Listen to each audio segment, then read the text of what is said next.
What is up, people? This is Abraham Walker with Ask A Walker, your Northern Virginia real estate agent. You're about to watch a video that I recorded in April 2020 with Josh Snyder from Home Prep. Home Prep is a construction company that operates in Northern Virginia and in Maryland, and they're on the they're offering a product that's becoming popular right now. It's not necessarily new, but it's becoming popular. And the product is it's designed for sellers who are interested in selling their property, but they are maybe strapped for cash. And so this construction company will do the construction work on your property and then charge you on the back end, right? So you pay at the settlement table or at the closing table. And so this idea is, like I said, is very popular. I'm starting a series called Ask a Pro. This is the first episode of this series, and I wanted to have a conversation with vendors that I will potentially refer to my clients, right? I wanted to ask them questions on your behalf, right? Because I take referring someone seriously, and I don't want to refer somebody that's either going to take advantage of you or that's not going to do the best job, or somebody I don't trust personally. And usually the way I start to trust somebody is through a conversation, right? It's usually a long form conversation. I just want to kind of fill them out. I want to kind of get to know them and see how they respond to questions, see what their answers are, see what their mannerism is, and just see if they're like a genuine person. Not to say that they're not going to have any issues, right? This is not to say that we're looking for individuals who are flawless. It's just that I want to feel comfortable referring people to individuals who trust my references or my referrals. And so I wanted to start this little show. It's called Ask a Pro by Ask a Walker. And before we get into the show with Josh, the interview with Josh, I just kind of want to talk to you about some of the things that you're going to take away from this session. And so, like I said, the product that Josh offers, he's a contractor, so he can do regular contracting jobs.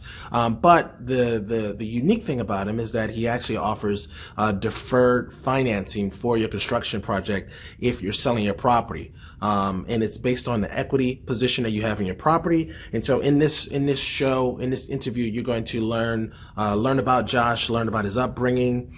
You're also going to learn about the company that he runs.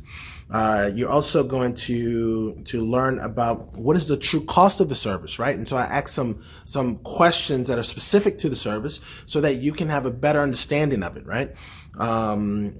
Also, keep in mind, the reason why this service even exists, that Josh alludes to in this interview, is that we're starting to see that homeowners are more and more homeowners are not talking to real estate agents before they make a real estate decision. Now, some people feel, and I'm biased, right, because I'm a real estate agent, and so some people feel like this freedom to choose is going to revolutionize the market. But what it's doing right now, at the very beginning of this revolution, is actually exposing homeowners to the fact that they don't really know what they're doing, and it's not in a negative sense that they're ignorant, right? It's just that they don't know what they don't know, right? And so if an investor approaches you, right, and so Josh kind of talks about his journey from going from an investor to now offering this construction product, and you'll see that investors have an advantage to homeowners when they go directly to the homeowner, right? If an investor solicits your interest in your property, this investor already has an advantage as far as understanding of the market. They already have an understanding of the real estate values. They already have all this knowledge that you do not have as a consumer. And so it's it's interesting right now, because we have companies that have really popularized the investor, or the removing of the middleman, which is the real estate agent, which I understand that's just the way life is right now. And I don't think that people understand the challenges with this. So I think that Josh's product, which is a product that has to be used with the real estate agent, is a great solution for individuals who are looking for less risk and more control, right? And more upside too. And so Josh will also talk about a couple success cases that he's had as well. And finally, we'll also talk in this interview, we'll talk about people who are not the ideal client for Josh's business model, right? So I hope you enjoy this very first episode of Ask a Pro. And just remember, I'm asking these pros questions so that you don't have to, so that we can kind of meet them before we meet them, right? If you enjoy this show, if you learn something from the show, please share it with a friend. Also, I would love to see like a comment or a like or some type of interaction just to let me know that this episode is going out into the universe and that someone is seeing it, right? Enjoy the show.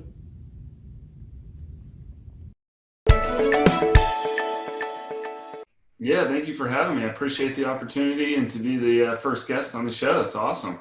Excellent, excellent. Well, Josh, tell us a little bit about yourself. Like, where are you from? Sure. So I'm originally from Pittsburgh.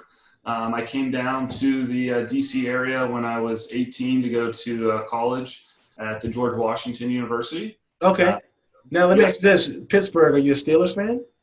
I mean, is the grass green, right? I mean, it has to be that way, right? Gotcha. Okay. All right. Okay, so you moved down here to go to George Washington University. What did you study?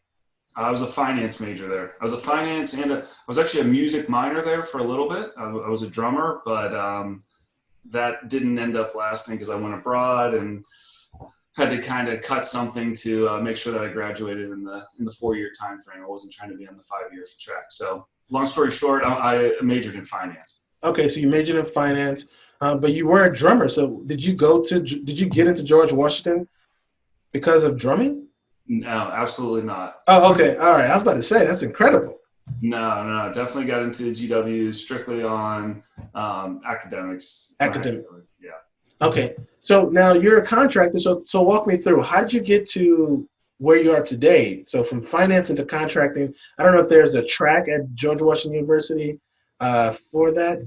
There's no track for that. So basically, my senior year at GW, I started working as a project manager for a small, I should just say a single entrepreneur, a guy who was an investor here in the DC market, specifically in the Del Rey area of Alexandria. He was doing large scale gut rehabs in Del Rey. Okay. So I was his project manager, and he actually specialized in LEED certified properties. And this was back in like 2008, 2009. So we did a couple, I was his project manager for a number of LEED certified single family homes in the Del Rey area. Gotcha. What interested you about the project management side of construction work? I've always liked working with my hands and, not necessarily sitting behind a desk. So being out in the field, working with my hands, seeing something being taken from, an old dilapidated home to a new, sometimes $1 million plus property was really fascinating for me. I also, worked with a lot of Spanish speakers and I had studied abroad in Barcelona. So I was still trying to sharpen my Spanish skills. So being able to do that while working seemed, just like an added benefit. And it was a great opportunity. I did that for about 3.5 years. I was the project manager on a number of projects. Okay, excellent. So it sounds like your journey started in 2008. You were 3 years a project manager. Mm-hmm. Then what happened next? So after that, I decided, I had a fair amount of experience and I said, I think I can try this on my own. So I went out on my own and I bought my first house in Arlington, actually, that I did a huge remodel with an addition on. And from there, I just, I got into the world of investment, buying mostly single family properties. I did a couple row houses in DC and, just started investing, buying properties on my own. And, did that for about 6 years. Yeah, from 2011. Yeah, for about 6 or 7 years, up until I, decided to start home prep. Okay. And so at what point in that, I guess that timeline, did you get your contractor's license? Were you a licensed contractor? So when I was a project manager, I did not actually hold a license. The guy that I was working for held the license. Okay. But once I decided that I was going to go out on my own, I then took the test and became a Class A licensed contractor in Virginia. Okay. All right. Gotcha. So you got your Class A license. hmm Do you remember when you got that license? I think so. That was probably around 2011 or 2012. Okay. So 2000. So you've been a licensed Class A contractor since 2011, 2012. Is that Yeah, correct? correct. Okay. Perfect. All right. So now let's talk about like home prep. Um, hmm Now you're with home prep, or you started home prep. What was the vision behind starting home prep? So home prep really started from my own experiences. I would oftentimes meet with motivated sellers, folks who had older properties that needed work and were looking for a quick cash sale. And they thought that's what they wanted at least, but then when they found out what they were actually going to get for their property, if they went that that route of selling, it just didn't make sense. The numbers didn't work out. So I got into a lot of situations where, I was saying or the conversation went something like, hey, I can buy your house in 7 days, a quick close. You don't have to do anything. You can leave everything behind as is, and I can pay you X, or you can let me come in here, invest, 15, 20, 30,000, whatever the number was, and we can sell for Y. And the delta between what most homeowners were getting for an as-is discounted sale versus what they could get on market after fixed up, it was just too much money for people to leave on the table. So I just kept constantly having that conversation with folks. Sometimes not to my benefit because I was trying to buy the house from them directly for cash, but it's what made the most sense for the seller. And through the course of those conversations and those experiences, I realized this is a product that a lot of sellers need and a lot of agents actually need as well, to be able to offer to their clients. And from that was born the idea of home prep. And that's why I started it. Okay. So I guess to clear up some things, it sounds like you were an investor. You were purchasing property, so you were soliciting homeowners directly, not through an agent. And then Correct.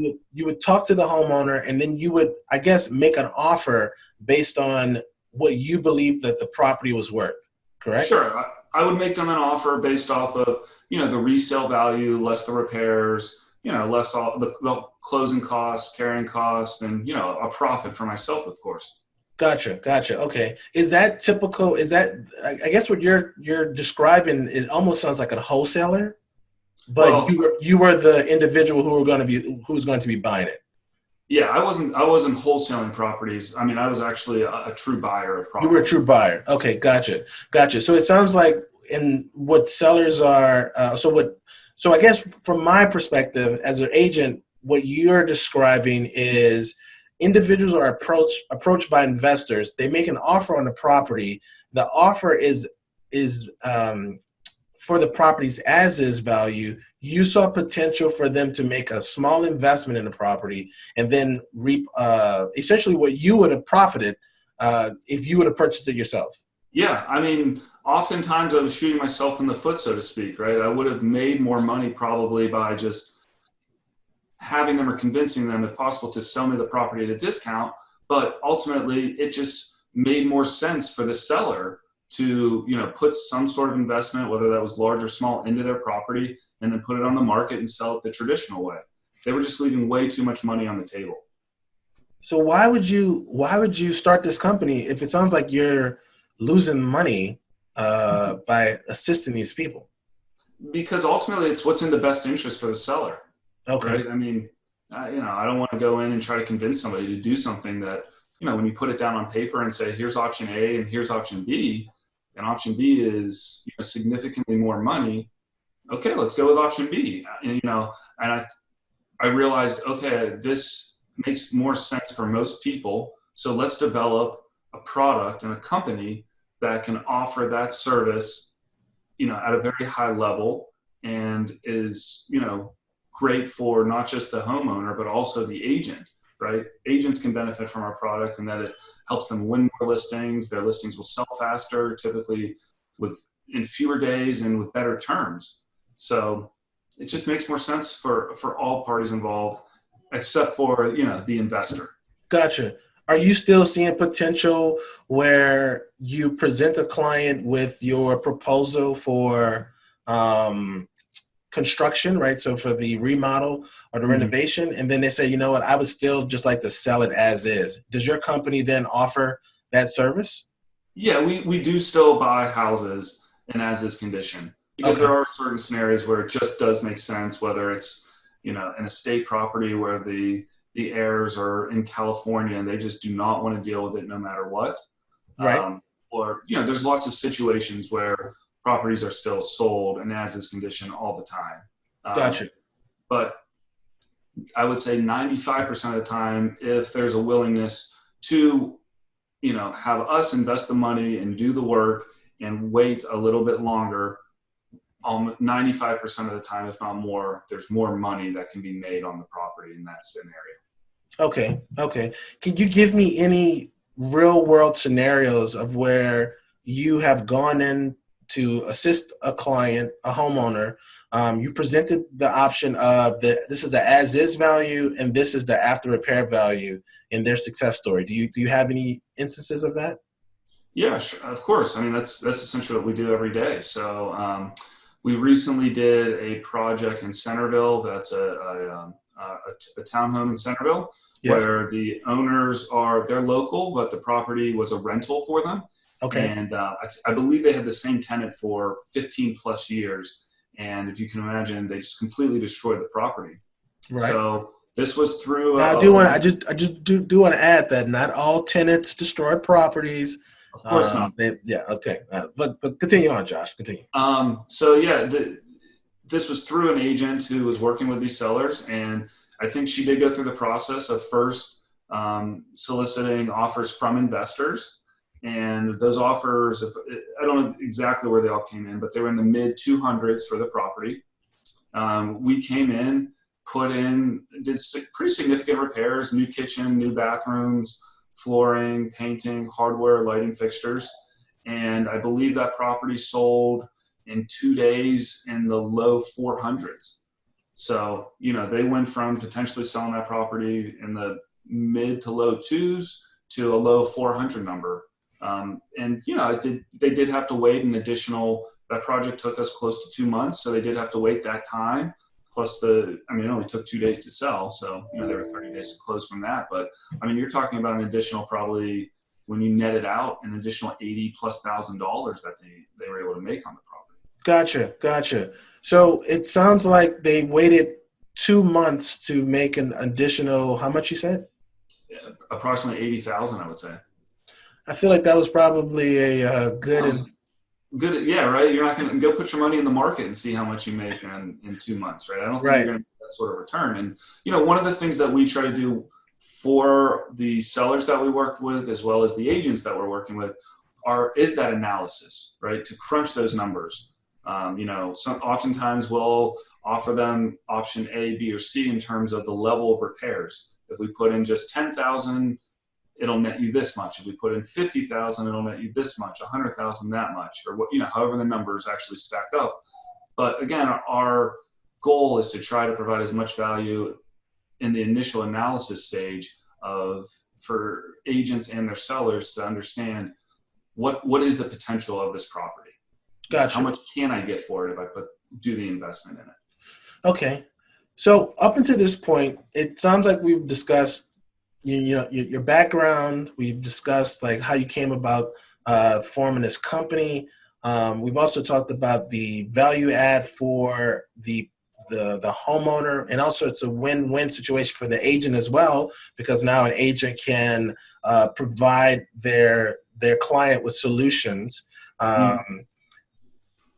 What is the benefit of using your company though? So I know that I understand what the benefit is, but tell the individual, most people don't have $100,000 to put into a property Sure. when they're selling the property, right? So how does your company provide them with a solution to that particular problem? Yeah, so the solution that we offer is the option to defer payment until closing. So we have a pay at settlement model, meaning that the homeowner, assuming they have equity in the property, that is a requirement. But if they have equity in the property, they are able to defer payment, meaning we will come in, do the repairs, whatever that value is, 50,000, 100,000, 10,000, and the homeowner does not have to pay that off until settlement. Essentially, it's paid out at the closing table. So for the homeowner, it's a huge benefit, right? They get an investment in their property to raise the value of it, but they don't actually make the investment. They don't have to have cash.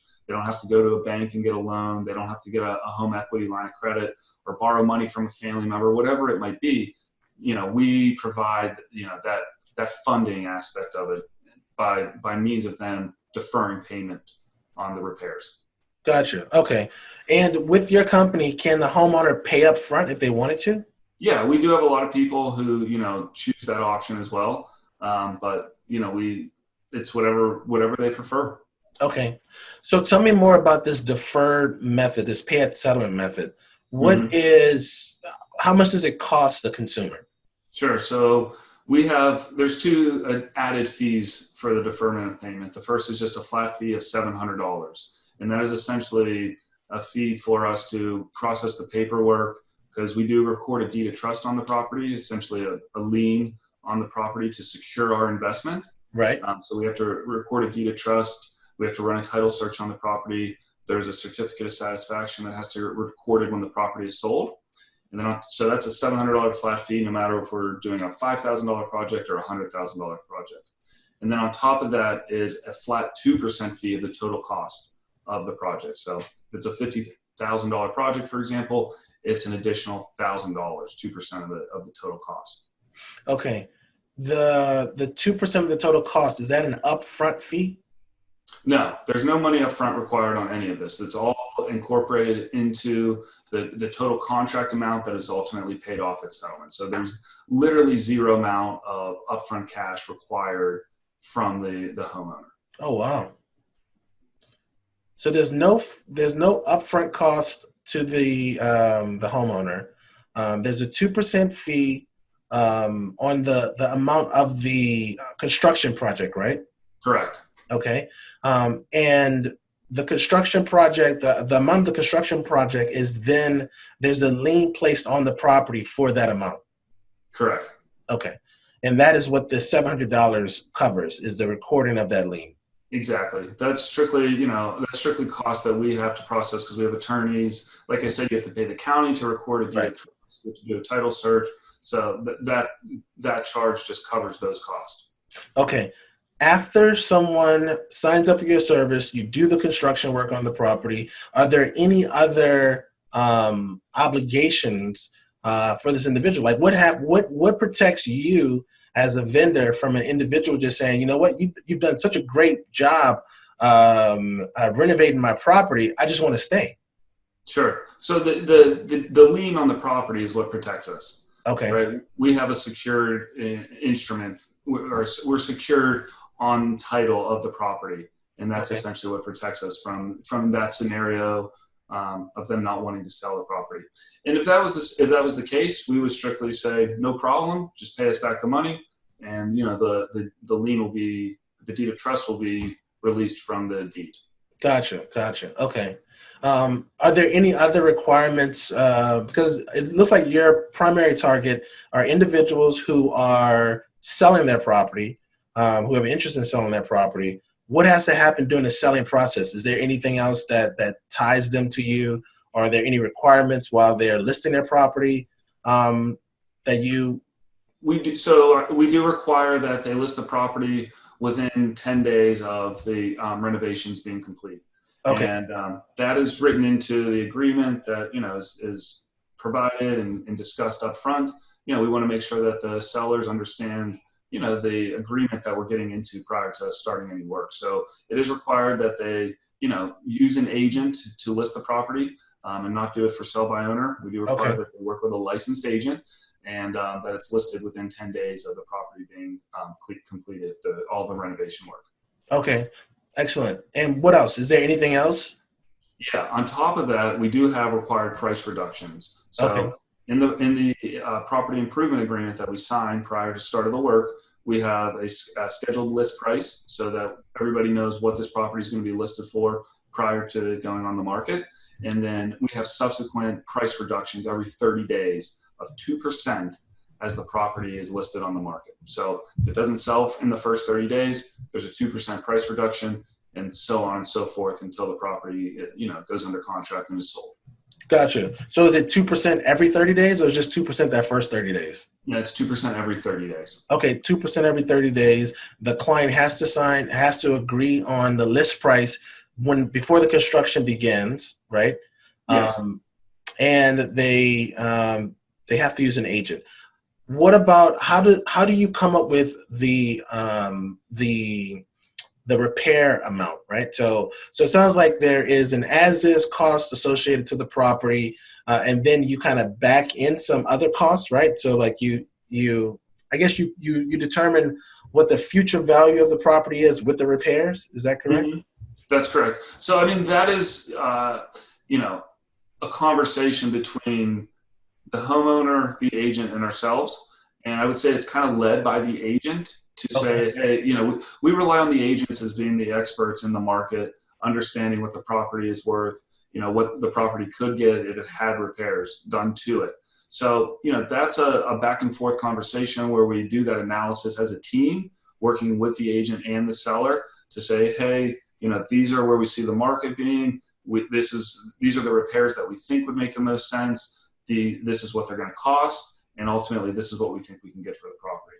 Gotcha. So, again, it's a team effort. We kind of see ourselves at Home Prep as a tool for the agent, and additional value that they can offer their clients, and providing them more options rather than just a as-is sale to increase the value of their property without having to actually have any cash available to them. Right. Walk me through the calculation though. Like how would somebody, if a homeowner was watching this video and they were saying, you know what, Josh program sounds like it's perfect for me. How would somebody calculate either their expected repair allowance, right? Or what do you call that fee that? Sure. So you're saying how would they calculate the most that we would be able to invest in their property? That's correct. Sure. So it's a pretty simple calculation. So first you look at your after repair value. So what the property is going to be worth once we finish, whatever renovations we're doing for the property. Right. You multiply that by 80%. So we require that they have about 20% equity. Gotcha. So if it's $100,000 property or resale value, once it's done by 80%, be $80,000. And then you subtract out any owed mortgages or liens on the property. So if somebody had $50,000 on that $100,000 house, that $50,000 less $80,000 is $30,000. That would be our maximum allowable investment, what we would be able to put into the property or allow the homeowner to defer payment on. Now, if it's a situation where a homeowner wants to just pay up front and doesn't defer payment, then, we'll put it, we're willing to do as much work as they're willing or, as they want us to do, because ultimately, we have none of our own, we're not making an investment into their property in that situation. Gotcha. So there's something called a maximum allowable investment. Yeah. Maximum allowable investment. And that is ARV, after repair value, times 80% minus the mortgage or liens on a property. That's correct. That is correct. Excellent. How long does it typically take you to complete a project? What are you seeing as the typical turnaround? Yeah, I mean, obviously it depends on the scope of the work, right? If we're doing just like strictly cosmetic work, painting, flooring, maybe swapping out some fixtures or door hardware is a very common upgrade. We're usually looking at about 2 weeks-ish, 2 to 3 weeks, somewhere in that ballpark. And then, when we get into more extensive scopes, we're redoing kitchens, bathrooms, we're usually in the 6 to 8 week time frame. I would say 8 weeks is typically about the maximum time frame that it takes us to complete one of our projects. Okay. Now, are you, so you're a general contractor, right? So you're a licensed contractor. So you're subbing out a lot of the work to subcontractors and managing that? That's correct. So, we have project managers on staff. We are licensed, we're Class A licensed in Virginia, and we have an MHIC license in Maryland. Maryland's a little different in Virginia. They don't have different classes. Okay. But we're licensed in both Virginia and Maryland. And then, yeah, a lot of our work is subbed out, all of our trades, our electricians, plumbers, mechanics. But we are licensed, bonded, insured, and all of the subs that we work with, we require the same out of them as well. Okay. Perfect. Perfect. Um, so just to kind of give people an idea of your timeline, an agent or a homeowner reaches out to Home Prep. They Mm-hmm. say, Josh, I want to get the maximum amount of money for my property, but I don't have that much cash on hand. Mm-hmm. They reach out to you, you come and do an assessment of the property, or what happens? Talk to me about the process. Yeah. So typically our process looks something like this. We get a call from the homeowner or the agent. We have just a pretty basic upfront conversation about the condition of the property, what kind of repairs they are thinking the property needs or they want to see done, and then also what they think the after repair value of the property would be. Is that a From there, phone consultation? yeah, it's a phone, Okay. exactly, phone All right. or Zoom consultation. Okay. From there, we might talk kind of ballpark numbers. Okay, repairs of that magnitude or that kind of scope of work are going to be in this range versus that range. From there, if it makes sense, we take the next step and we schedule a free in-home consultation. Or right now, because of coronavirus, we're doing a lot of virtual estimates where people are sending us videos or photographs, and we're providing estimates that way to try to limit the contact that we're having.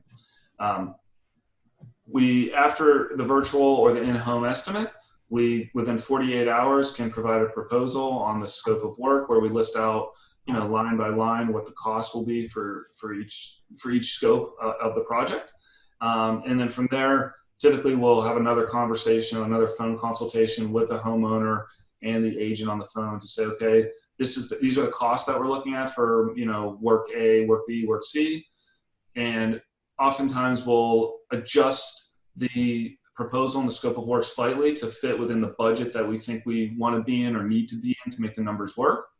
And from there, we agree on a price.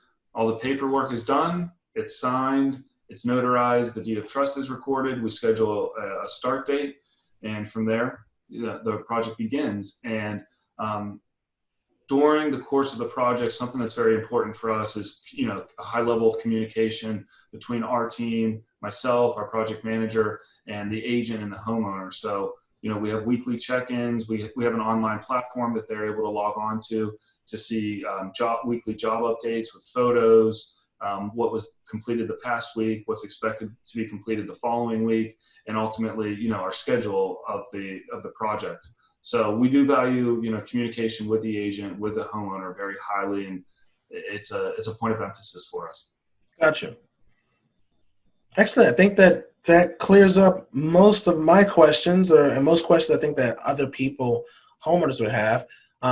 Is there anything wait, I do have one more question. Talk to me about the estimate process. Like, how do you feel your company is compared to other similar contractors in the area, right? Because I'd imagine that your main competition is other contractors that Sure. that offer, they maybe don't have a pay at settlement option, but they do offer just traditional contracting services. Sure. Is your price at a premium because of the financing option? Is it competitive? What would you say? I believe that our pricing is very competitive with the current market for your average contractor who's doing more standard contracting work. Okay.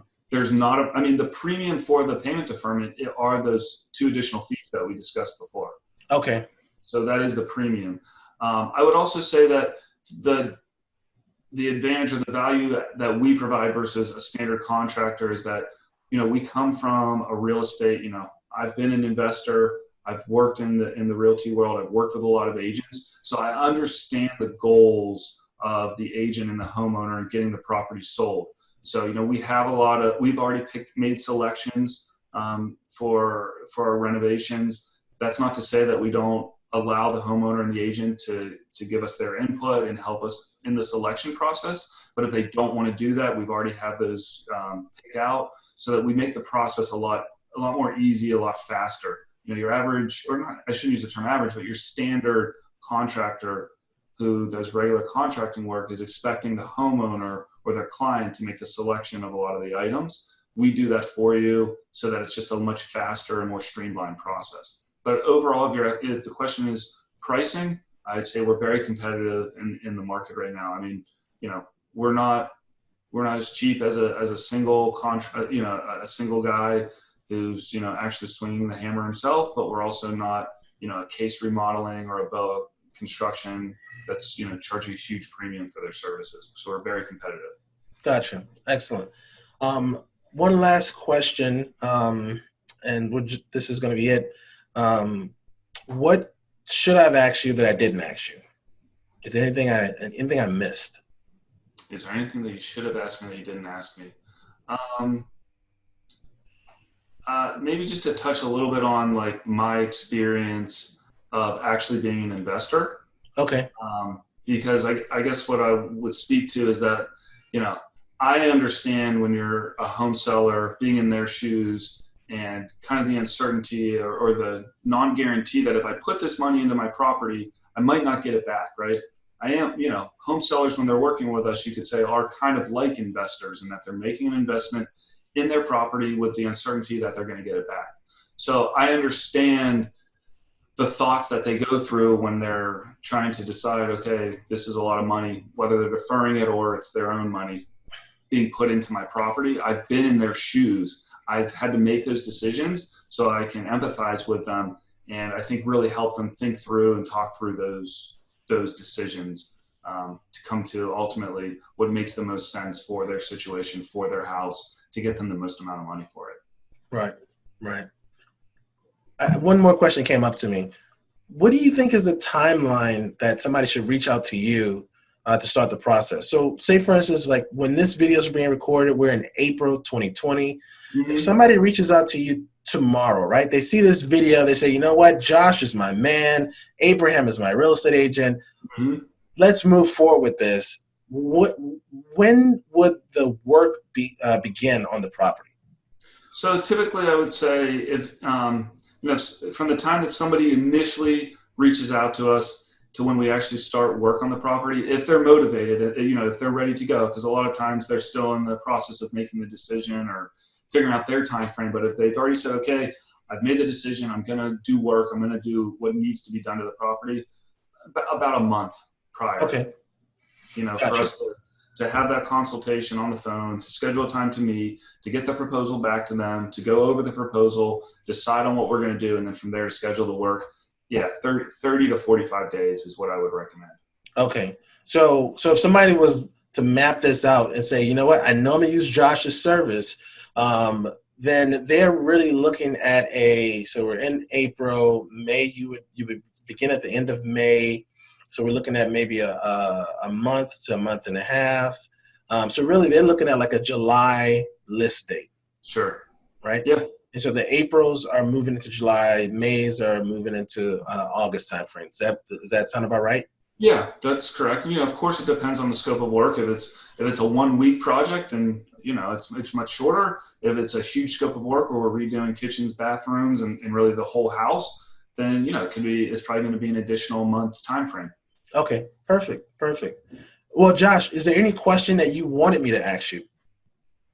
I think you did a really good job. And, again, I want to say that I appreciate the opportunity of being the first one on your show, Abraham.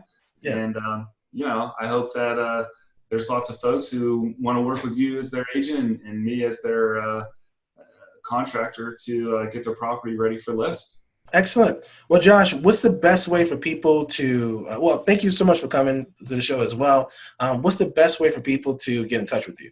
So I would say the best way is really to go on our website and fill out a consultation form. Our website is www.homeprep.com. Okay. And I'll put that right there in the video. Yes. Yeah. And what's the best, do you want them just to go to the website or do you want them to contact you as well? Or? Yeah, they can also reach us. So our number is 703-349-4944. 4624. So Okay. they can, that's our office line. They can reach us on that number as well. Perfect. Perfect. And what about you? What's the best way to get in touch with you? Probably Are you email. on any social media platforms or? Yeah, Facebook is the best way to reach me, or LinkedIn as well. Okay. But you can also email me at josh@homeprep.com. Josh@homeprep.com. Excellent. Well, hey, Josh, thank you so much for coming to the show. You did a great job. You're a great opener for the show. I'm sure that this video will provide a lot of value to homeowners interested in selling their properties in the near future. And as always, folks, thank you so much for watching, and we'll see you on the next video. Peace.